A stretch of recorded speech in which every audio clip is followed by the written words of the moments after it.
ராணிப்பேட்டையில் ஒரு 2 kilowatt on grid system போட்டு கொடுத்தோம். கரண்ட்டு பில்லு ரூ. 2000 2500 அந்த ரேஞ்சு தான் சார் வருது. நான் பெரும்பாலும் இனிமேல் இன்னும் பெருசாக எதுவும் யூஸ் பண்ண போகிறதில்ல அப்படின்னு சொன்னாங்க. அதனால் 2 கிலோவாட் போதும் அப்படின்னு முடிவு பண்ணி அவங்களுக்கு 2 கிலோவாட் இன்ஸ்டாலேஷன் பண்ணுறதுக்கான ஏற்பாடுகளை பண்ணணும். அதுமாதிரி கையில் எடுத்த உடனே நம்ம அவ்வளோ தொகை போட முடியாது. நெருக்கி 1,50,000 வந்துடுது.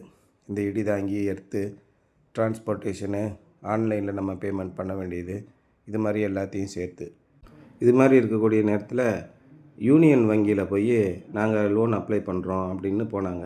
அவங்க யூனியன் வங்கியில் தான் கணக்கு வச்சுருக்காங்க.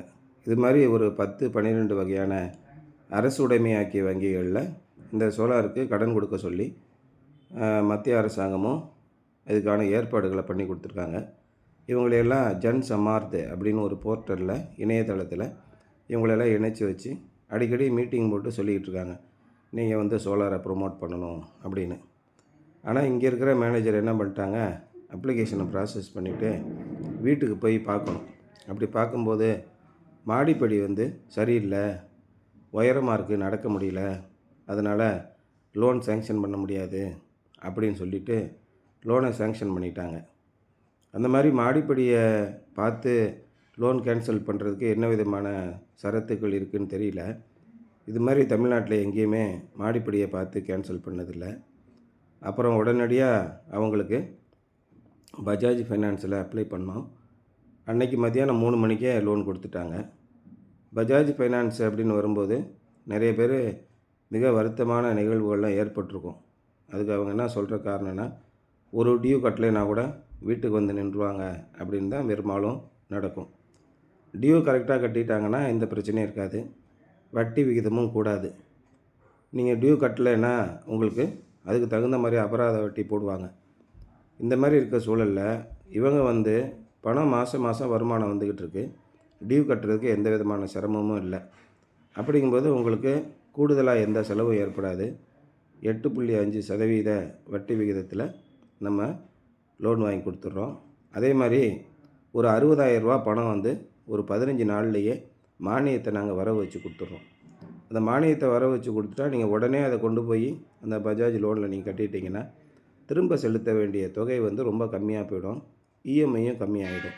இந்த மாதிரி ஒரு பொறுப்பான விதத்தில் நம்ம செயல்படும்போது அதான் ஃபினான்ஷியல் டிசிப்ளின்னு சொல்லுவாங்க, கண்டிப்பாக நமக்கு பாதிப்பு வராது. இப்போ சோலாரில் நீங்கள் முதலீடு போடுறீங்கன்னா உங்களுக்கு கிடைக்கக்கூடிய முதலீட்டு ஆதாயம் இருக்குல்ல, 30% ஒரு வருஷத்துக்கு ஒர்க் அவுட் ஆகும். நீங்கள் சாதாரணமாக லோன் வாங்குறது 8% தான் வாங்குறீங்க. ஆனால் இந்த முதலீடை நீங்கள் திரும்ப எடுக்கக்கூடிய காலம் ரொம்ப கம்மி. எலக்ட்ரிசிட்டி பில்லே வராது உங்களுக்கு. இன்னொரு முக்கியமான விஷயம், இப்போ உலக போர்கள்னால மிகப்பெரிய கேஸ் தட்டுப்பாடெல்லாம் வந்துக்கிட்டு இருக்குது. இப்போ நம்ம லேட்டஸ்ட்டாக ஹைப்ரிட் சிஸ்டம் நிறைய போட்டு கொடுத்துட்டு வரோம். இந்த ஹைப்ரிட் சிஸ்டம் போடும்போது இண்டக்ஷன் ஸ்டவ் இருக்கும்போது நமக்கு கேஸ் இல்லைன்னா கூட பயன்படுத்த முடியும், இல்லைன்னா கேஸ் கிடைக்கலன்னா நேரடியாக விறகு அடுப்புக்கு தான் போக முடியும். இந்த மாதிரி ஆப்ஷனே இருக்குது. அதனால் நீங்கள் இந்த ஆன் கிரிட் சிஸ்டம் போடும்போது ரொம்ப யோசனை பண்ணாமல் நமக்கு என்னென்ன பலன்கள் கிடைக்குதுன்னு பாருங்கள். அதே மாதிரி நம்ம முதலீடு பண்ணுற தொகைக்கு ரிட்டர்ன் கிடைக்குதா அப்படின்னு பாருங்கள். இந்த மாதிரி விஷயங்களை நீங்கள் அனலைஸ் பண்ணாலே ரொம்ப நல்ல ஆதாயம் உங்களுக்கு கிடைக்கும். சோலார் போடுறதுல பல்வேறு விதமான கமிட்மெண்ட் இருக்குது. ஒன்று, பெரிய அளவில் பூமிக்கு நம்ம கார்பன் குறைப்பில் நம்ம செயல்படுறோம். 2வது, நம்ம வீட்டுக்கு தேவையான தேவையான மின் சக்தியை நாமளே உற்பத்தி பண்ணிக்கிறோம். 3வது என்னன்னு கேட்டிங்கன்னா, இந்த கிரிட்டு டிபெண்டபிலிட்டின்னு சொல்லுவாங்க. கிரிட்டு இபியிலேருந்து வரக்கூடிய மின்சாரம் நிறைய பேருக்கு கொடுக்க முடியாமல் ரொம்ப தடைப்படக்கூடிய ஒரு நிலத்தில் இருக்காங்க. புதிய புதிய தொழிற்சாலைகள், புதிய புதிய கடைகள் எல்லாம் விரிவாகிட்டே போகுது. ஒரு வருஷத்தில் ஆயிரக்கணக்கான வீடுகள் புதிதாக கட்டிட்டு வரோம். அப்போ மின்சார தேவை அதிகமாகிட்டே போகுது. அதுக்கு நம்ம ஒரு பங்கு கொடுக்கலாம். இப்படியெல்லாம் நம்ம செய்யும்போது நமக்கு என்ன ஆதாயம் கிடைக்குது அப்படின்னு பார்த்தீங்கன்னா, உங்களுக்கு மானியம் கொடுத்துட்றாங்க, வங்கி கடன் கொடுத்துட்றாங்க. நீங்கள் கரண்ட்டு பில்லே அடுத்த ஒரு 15-20 வருஷத்துக்கு கட்ட வேண்டியதில்லை. ஒவ்வொரு வருஷமும் 4% கரண்ட்டு பில் கூட்டிக்கிட்டே போகும்போது இந்த கிடைக்கக்கூடிய ஆதாயம் இருக்குது பார்த்தீங்களா, அது 2லேருந்து 3 ஆண்டுகளில் உங்களுக்கு கைக்கு கிடச்சிரும். அப்போ ஒரு முதலீடு பண்ணி அதை 3 வருஷத்துலேயே திரும்ப கைக்கு வந்துருச்சுன்னா கிட்டத்தட்ட 30% ஆதாயம் உங்களுக்கு கிடைக்குது. இந்த விதத்தில் நீங்கள் சோலார் போடுறதுனால நிதி அடிப்படையிலேயே லாபகரமானது, அதே மாதிரி ஆற்றல் அடிப்படையிலே லாபகரமானது. இந்த மாதிரி நல்ல விஷயங்கள் இருக்கிறதுனால சோலார் போடுறது நல்லது தான். நிறைய பேருக்கு இன்னும் சோலார் எதுக்காக போடுறோம் அப்படிங்கிறதே ஒரு சிந்தனைக்குரிய விஷயமா இருக்குது.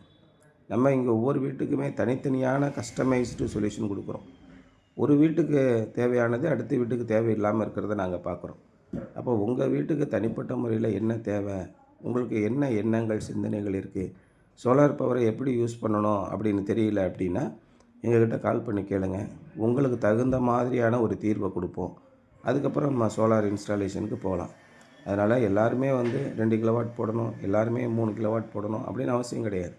நம்முடைய தேவைகள் என்ன, அந்த தேவைகளை எப்படி நிவர்த்தி பண்ணுறது, அதோட ரிசல்ட்டு கரெக்டாக வருமா, இதெல்லாம் நம்ம ஆராய்ச்சி பண்ணி போடும்போது நிச்சயமாக சோலார் சக்ஸஸ்ஃபுல்லாக இருக்கும்.